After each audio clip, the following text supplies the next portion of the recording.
मैंने अपना पति खोया है, जो इस सदन के माननीय सदस्य थे। ये बात किसी से छिपी नहीं है। पूरा सदन जानता है कि उनकी हत्या कैसे हुई थी और किन लोगों ने की थी। मैं धन्यवाद देना चाहती हूँ माननीय मुख्यमंत्री जी को, जिन्होंने मेरे छुपे हुए उन आंसुओं को देखने का काम किया जो वर्षों में किसी ने देखने का काम नहीं किया।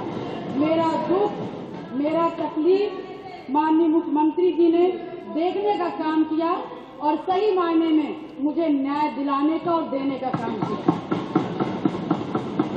माननीय अधिष्ठाता महोदय जी, मुझ जैसे पता नहीं कितने प्रयागराज में पीड़ित परिवार को माननीय मुख्यमंत्री जी ने ऐसे अपराधियों को दंड दे करके उनको न्याय दिलाने का काम किया है। और कल शायद मेरी प्रयागराज की जनता मुझे सुनेगी तो वो लोग भी माननीय मुख्यमंत्री जी को धन्यवाद देने का काम करेंगे पुनः दोबारा।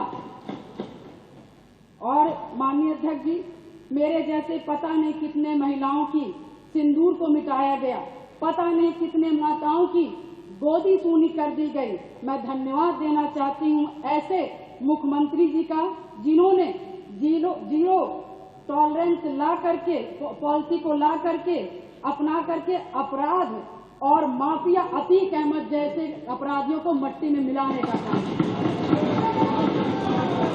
आज प्रयागराज अधिष्ठाता महोदय जी, आज प्रयागराज ही नहीं अपितु पूरा उत्तर प्रदेश की जनता आज माननीय मुख्यमंत्री जी के तरफ विश्वास की नजर से देखता है कि कोई भी प्रदेश का कोई भी माफिया या भू माफिया हमारे भाई की तरफ, हमारी महिलाओं की तरफ, हमारी बहनों की तरफ बुरी नजर से उठा के देखने का काम करेगा तो उस हर अपराधी को मिट्टी में मिलाने का काम किया जाए।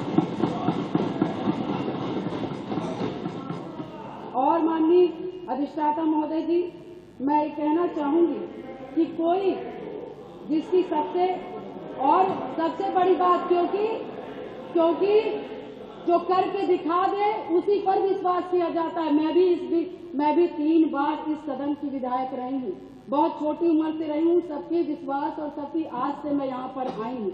उसी आशा और विश्वास को जब भी मुझे किसी ने दिलाया है तो मैं उसके साथ खड़ी रही हूँ। मैं कहना चाहूंगी कि इसकी सबसे बड़ी नजीर प्रयागराज में आपने हत्याकांड में देखा होगा, जिस तरह से जिसमें मेरे पति की हत्या हुई थी और जिस घटना को पूरा प्रदेश जानता है। मैं माननीय मुख्यमंत्री जी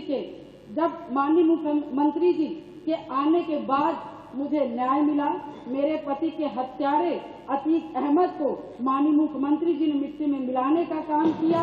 मैं उनके इस जीरो टॉलरेंस की पॉलिसी का समर्थन करती हूँ और मुझे लगता है कि इस बात को मैं नहीं कहना चाहती थी, क्योंकि मैंने आज तक चाहे सदन हो, चाहे सड़क हो और चाहे मेरा घर हो, चाहे परिवार हो, मैं विधायक बनी, मगर मैंने बहुत ही शालीनता से अपना परिवार, अपना समाज और सदन की मैंने हमेशा गरिमा बनाए रखी। मैंने कभी भी किसी का अपमान नहीं किया। मगर मैं विधायक से पहले मैं 9 दिन की ब्याहता थी।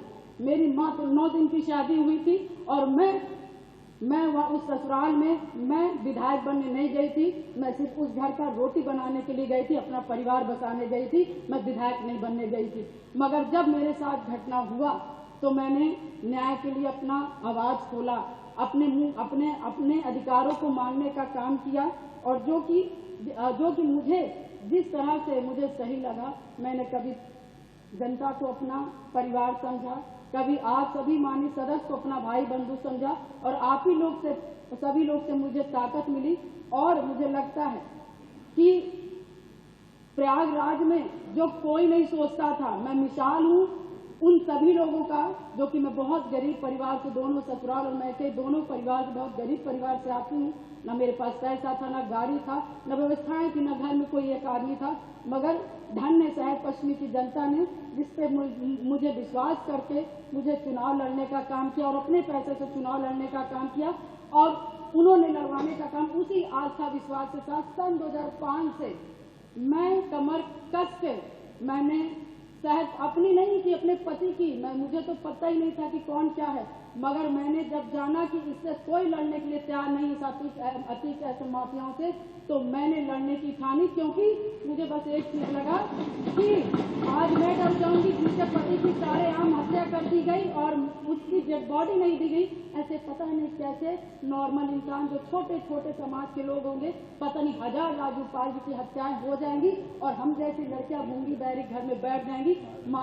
अधिष्ठाता महोदय, मैंने उनकी आवाज मैं सुन करके और मैं अपने लिए लड़ाई नहीं की, पूरे शहर पश्चिमी और पूरे प्रयागराज और पूरे उत्तर प्रदेश की जनता के लिए लड़ने का काम की। और शायद मेरे आराध्य शिव जी को तरस आया होगा जिन्होंने की सरकार समाप्त कर लेना और हमारे जो सबको बोलना है जी को मानने वाले हैं, भगवान जी हनुमान जी को मानने वाले हैं, ऐसे मुखिया उत्तर प्रदेश के सरकार के मुख्यमंत्री बने। और शायद मेरी दम घुट रही थी और शायद मुझे दिक्कत हो रही थी और शायद मैं लड़ते लड़ते कहीं न कहीं अंदर से टूट रही थी, शरीर कमजोर हो रही थी, परेशान हो रही थी। ईश्वर को भी तरस आया और महाराज जी को भी तरस आया और मुझ जैसी महिला को न्याय दिलाने का काम किया। उत्तर प्रदेश की जनता को मुझ जैसी महिलाओं को न्याय दिलाने का काम अब आप